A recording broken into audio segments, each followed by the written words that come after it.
Okay, so thank you guys for being here today with all of us. I am very excited to actually give this talk because when I started my PhD, I thought that the PhD Live Symposium was a very fun thing to do. So here I am now, 1.5, 2.5 years into it. So I'm very happy to give this talk on how to thrive and not simply survive the PhD journey. So just like everybody else, I'm going to start with a bit of an introduction about myself. So my undergraduate degree was in psychology. I did that here at the University of Glasgow. During my undergrad, I also spent a year abroad in Belgium at KU Leuven. After that, I did a research master in experimental and clinical neuroscience in the Netherlands at Utrecht University, which is also where I ended up staying for 4 years because of COVID. The last part of my master's was an internship at UCL. I did that online again because of COVID. And then in 2022, I started my PhD on the Precision Medicine Doctoral Training Program. So as you can see, my higher education has spanned many years, more than a decade. And this is because things were not always easy. So the road ahead was very often unclear. So just to briefly mention a couple of other things that I've done in the meantime, I did some volunteering in Indonesia. Life found me traveling in Tanzania for a while. I went up some big mountains in Russia. I sadly also lost some family members, actually quite a few of them during these last 10 years. And I even worked as a fitness instructor for a while. So my journey was quite an adventure, really, in good ways, but also in negative ways, I guess. What I'm going to do today is I'm going to focus on some personal and professional tips as to how to strive during your PhD. And because we've had some excellent talks already, I'm really going to try not to repeat what was said already. And I'm really going to try and keep things very practical because I feel like this is what we often need, practical advice. So I'm going to start with some professional tips, particularly about those of you who just started their PhD journey. So in terms of tip number one, that will be take time to settle in and set up your workstation. Now, people oftentimes say that when you start your PhD, you have to be ready to do all this reading and writing, and it's going to be so hectic and busy. But actually, mostly the start of a PhD is quite slow. So you actually do have time to properly settle in and take in the environment and everything that's new. So don't think that the start of a PhD is very, very, very quick. This is really not the case. So when I mean settle in, I also refer to things like housing, which we know that can be a big problem in Glasgow. So really try to get the basics right first. Now, in addition to housing, it's also quite nice to explore Glasgow as a city. It's an interesting city that has a lot to offer. So this is actually something that can probably hype you up for the adventure that's to come. Now, if you will be working in the lab, I would say that it's quite important to ask all these questions that you need to ask about setting up your workstation so that you know where to go, what to do, and what to find where. So really try to get that right early on in your PhD to avoid confusion later on. And if you're someone like me who mostly works with data, try to keep your files organized. So that means using intuitive names for your files and folders. Start doing that early on. Never rename a file to last version. Just put the date, version 1, version 2, version 3. This is really something that becomes a lot more important as you progress your PhD journey. In terms of number 2, my advice would be figure out how your supervisors work. And when it comes to this one, the first thing that I'm going to say is really meetings planning. Be proactive. Set up those meetings with your PIs. Now, of course, this can be quite overwhelming at first, but you really want to make sure that you have a time to meet with them. And there's nothing wrong with asking about that in the beginning. Do you want to meet once a week? Once every 2 weeks? If you work in the same office, maybe you'll be bumping into them on a daily basis. Try to set these times to actually meet with them, though, so that you discuss progress in a timely manner. I would say it's very important to also discuss expectations quite early on. At least for me, this is something that worked quite well. I am pretty motivated to stay in academia after my PhD. So something that I talked about with my team very early on was that I wanted to make sure I publish papers and I wanted to make sure I go to conferences. So we kind of started working with that in mind from the get-go. And also, know that your PIs also are human and they have setbacks. This was also said early on, but I'm just going to reiterate it. It's very normal to idealize your supervisors at first, but after a couple of months, maybe a year, you will realize that they're also human. So for example, that may mean that you are more organized than your supervisor.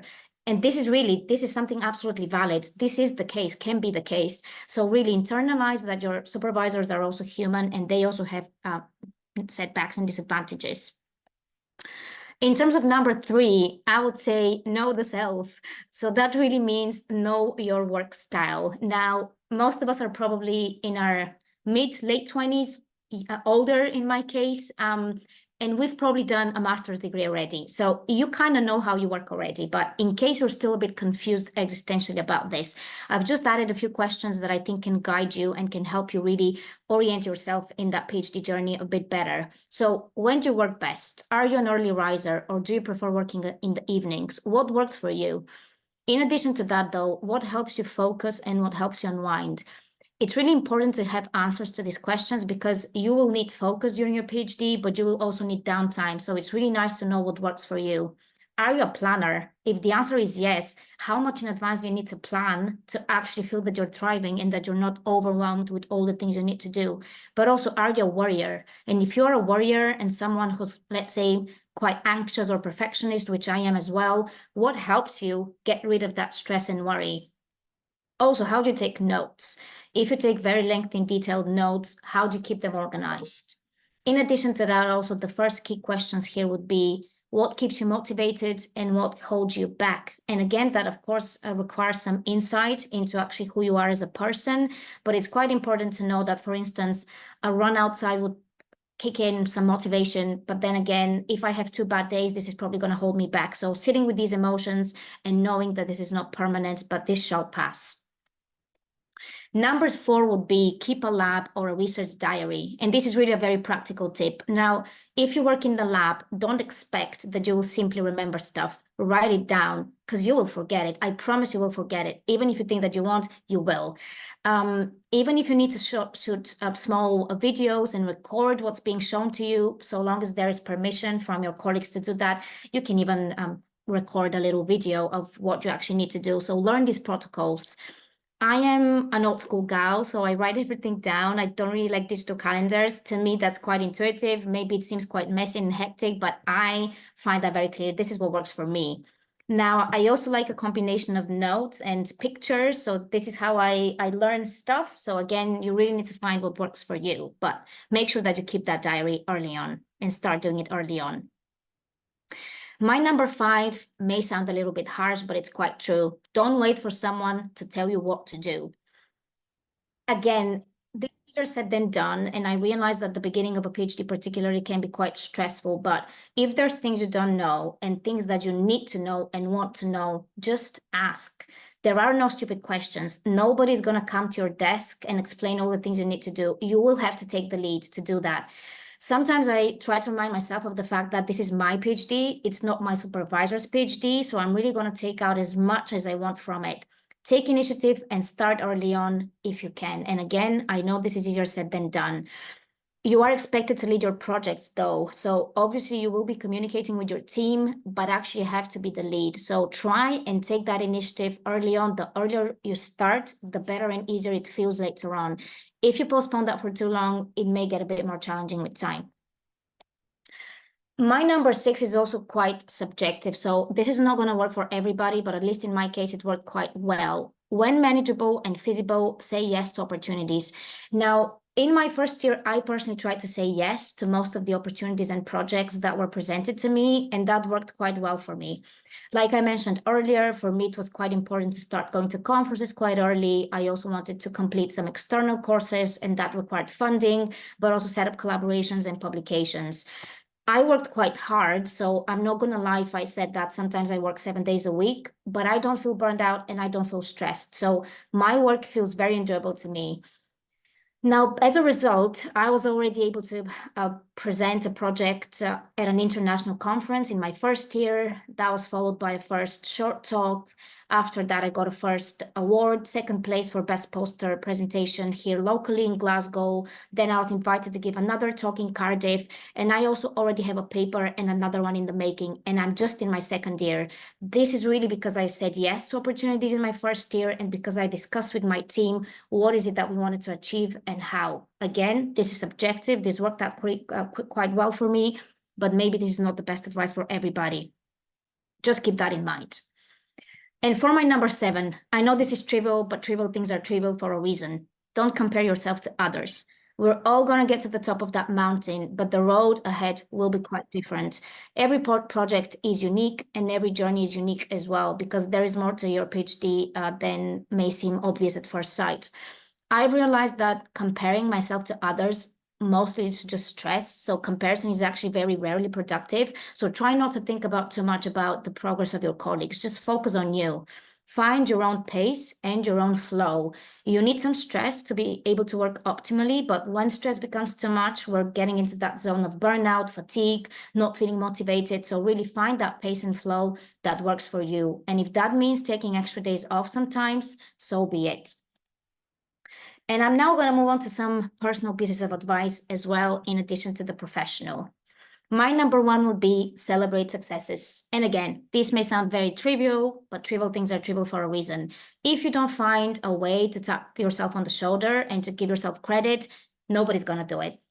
So for me, that may mean getting a nice book and going to a nice coffee or tea place to read, or preparing a nice healthy meal at home because I quite like cooking, or maybe treating myself to a glass of wine. Just find what works for you and celebrate that first course that you passed, that first paper or conference, local or international. Celebrate those successes because you're working hard for them day in, day out. I also keep a happy diary where I write down personal and professional highlights. Part of me was quite disappointed when I started my PhD. So the beginning of my PhD was quite stressful and I was in a low place. So I promised myself I was going to keep a happy diary. So when I feel down, I just read all these things that I write down every year. And actually, it really does help me feel better. So maybe start a happy diary if this is something that appeals to you. My number two would be pay attention to your mental and physical health. Have a life outside of work. And again, I'm not really saying anything new, but sometimes it can be quite easy to neglect other parts of us. Nurture these other parts: physical, artistic, family. So I like long distance running. I try to sign up for a couple of races a year because then I have something to look forward to, like a physical project to work on, in addition to the mental or intellectual project, which is my PhD. I like going partying and I like dancing. This is also quite helpful sometimes, or everything we need sometimes. I'm part of a mountaineering club. Scotland has lots to offer in terms of landscape, so find a hobby. I like painting. I quite like reading as well. And my family is also back in Bulgaria. So I try to remind myself of the fact that my family is getting older. So if I don't call them or if I don't make time to see them, you know, time is just passing by. So remind yourself of the fact that you have relationships to take care of as well. There's more to life than your PhD. My number three would be budget. Again, this is a subjective piece of advice. This is not going to work for everybody, but it works for me. I have an Excel sheet where I plan and predict how much money I'm going to spend on things in the future. I've done that for a while now. This is because I have some financial commitments back in Bulgaria, which is probably the case for some of you who are international students in Glasgow. So for me, that means really sanity and also factoring in what I want to make room for. In my case, that means traveling. I want to be able to go home once a year or twice a year, having hobbies. Concerts can be expensive. So really factor in that budget. Do some prospective planning to avoid financial stress going forward if this is something that works for you.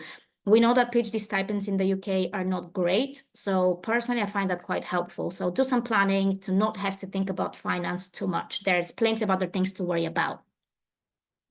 And in terms of number four, there will be good days and bad days during your PhD. So again, this is kind of trivial, but I personally am a dweller. When I have a bad day, I dwell on it. And this is really coming from my own personal experience. I try to remind myself of the fact that some days and periods will be busier, better, some will be worse.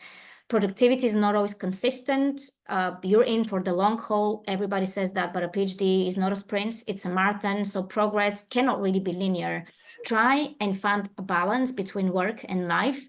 At the end of the day, this is your PhD. And you're doing it for you. So you have to find a way to enjoy the ride. A PhD can be a lot of work, but it's also supposed to make you happy. So really try to find that element of enjoyment.